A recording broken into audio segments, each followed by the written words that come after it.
बे समाव हारिमु बिथिंनि मोनसे रादाब हारिमुआनो हारिनि आयना हारिमुआव मोनसे हारिनि महर मुस्रिया बेरखाङो हारिमु गैयाब्ला हारिनि सिनायथिया गैया बेनिखायनो बर' हारियावबो हारिमुखौ फोथांना लाखिनो रैखाथि होनो फोजौनो थाखाय बै समनि हारिनि माखासे सानसुमैफोरा माहारिनि गेजेराव मोनसे हारिमुआरि आफादनि गोनांथिखौ नोजोर होनानै 1991 इं मायथाइनि 20 जुलाइ थामहिनबा दिनैनि सानावनो रहेन्द्र ब्रह्मखौ आफादगिरि आरो रजनी स्वर्गियारिमोनखौ गाहाय नेहाथारि बिबान होनानै दुलाराय बर' हारिमु आफादखौ दाफुंनानै लानाय जादोंमोन।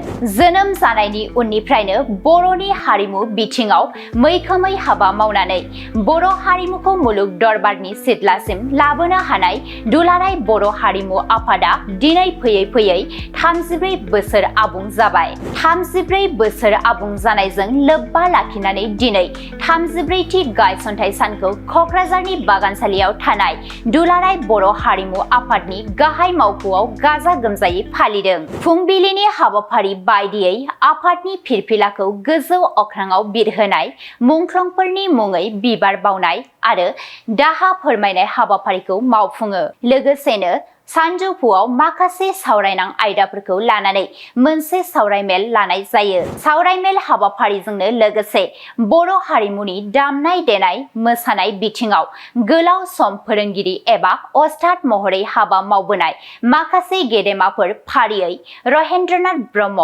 बारलांफा बसुमतारी, डक्टर गोमोथाव बसुमतारी, चक्रधर नार्जारी, दिलीप नार्जारी, राजेन्द्र ब्रह्म, धीरेन रामसियारी, उफाबाला मुसाहारी, नीला नार्जारी मोननो गांफा गांफा फोरमान बिलाइजों मान बावनानै बिसोरनि बावसोमना मावनायनि बिहोमाखौ मान होनानै बिसोरनो अस्ताद बिमुं होयो। हाबाफारियाव दुलाराय बर' हारिमु आफादनि आफादगिरि भिजुएल नेलसन दैमारिनि बिबुंथिखौ फै बे समाव खोनासंनि। बोसोर सिगांनिफ्रायनो हारिमुखौ फोथांनानै लाखिनाय बा जौगाहोनायनि सायाव खामानि मावबाय दं। दा फैबाय थानाय समाव नोंथांमोना दुलाराय बर' हारिमु आफाद हिसाबै माबाफोर जर'खा थांखि लादों नामा हारिमुखौ जौगाहोनायनि? मोजां सोंथि।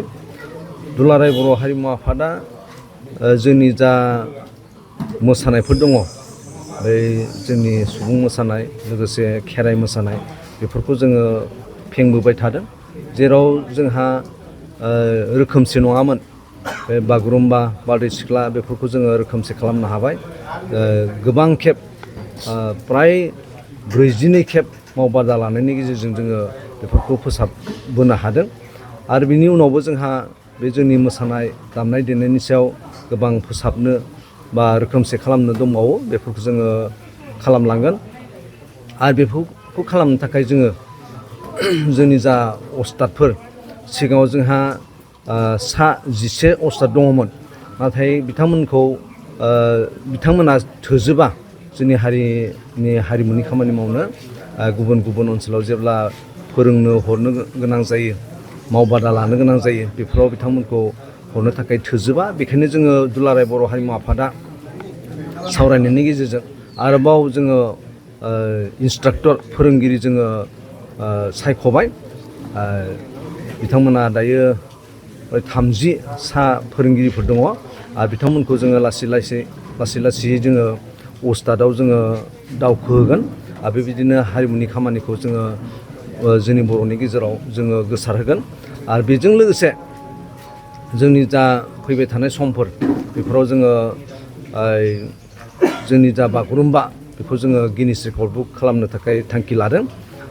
बावैसो उनाव नभेम्बरनि जोबथा एबा डिसेम्बरनि गिबि सप्तायाव आसामनि गिबि मन्त्रि हिमन्त बिश्व शर्माया डक्टर हिमन्त बिश्व शर्माया मोनसे मेगा एक्जिबिसन बागुरुम्बानि सायाव लानो नागिरदों। आरो बेयावबो जोङो हेफाजाब होदों सहयोग होदों जे बे हाबाफारियाबो जाफुंथों। नाथाय बिनि उनाव जोङो जुदि सरकारा एलाउ खालामोब्ला जोङो दुलाराय बर' हारिमु आफाद लोगोसे जोंनि बर' थुनलाइ आफाद बर' फरायसा आफाद लोगो नांनानै जोङो वर्ल्ड रेकर्ड बेखौ जोङो खालामगोन होननानै जों सानना थादों। दुलाराय बर' हारिमु आफादनि दिनै 34थि गायसनथाइ सान सिगांफोर फालिनाय बायदिनो देग्लायबो नोंथांमोनहा बे गायसनथाइ सानखौ नैबे मिरु मावख'आव फालिनाय जादों।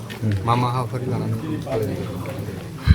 दिनै दुलाराय बर' हारिमु आफादनि 34थि जोनोम सान गायसनथाइ सान आरो बेनि जोनोम साननि आङो दुलाराय बर' हारिनोनो गोजोन हामग्लायनाय बावहरग्रोदों जोंनि साफ्रोमबो बर' फिसाफोरनि थाखाय दिनै दुलाराय बर' हारिमु आफादा फैयै फैयै 34 बोसोर जाफैबाय आरो जोंनि दुलाराय बर' हारिमु आफादनि जा खामानिफोर मावनो गोनां दङ बेफोरखौ जोङो जेसे हायो मावबोदों आरो दिनै बे 34थि दुलाराय बर' हारिमु आफादनि जा जोनोम सान फालिनाय बेखौ जोङो गिबियावनो फिरफिला बिरहोबाय जोंनि दुलाराय बर' हारिमु आफादनि गोथार फिरफिलाखौ आरो बिनि उनाव जोङो जोंनि जायफोर दुलाराय बर' हारिमु आफादनि खामानि मावै मावैहाय रुंसारि जालांबाय आरो जोंनि बर' हारिनि जेसेबां सोमावसारनायफोर दङमोन बेफोराव मुंख्लं जालांबाय बिथांमोननि सेराव जोङो आर'ज गाबदों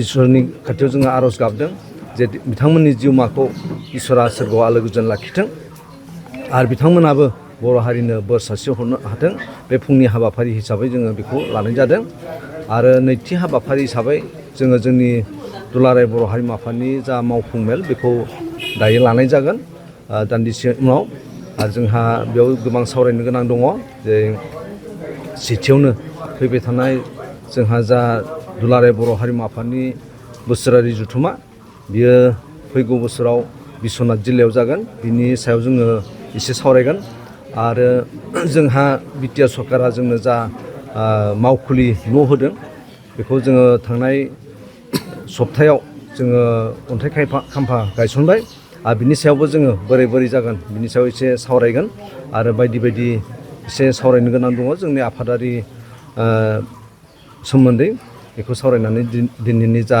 मावफुं मेल बेखौ जोङो फोजोबगोन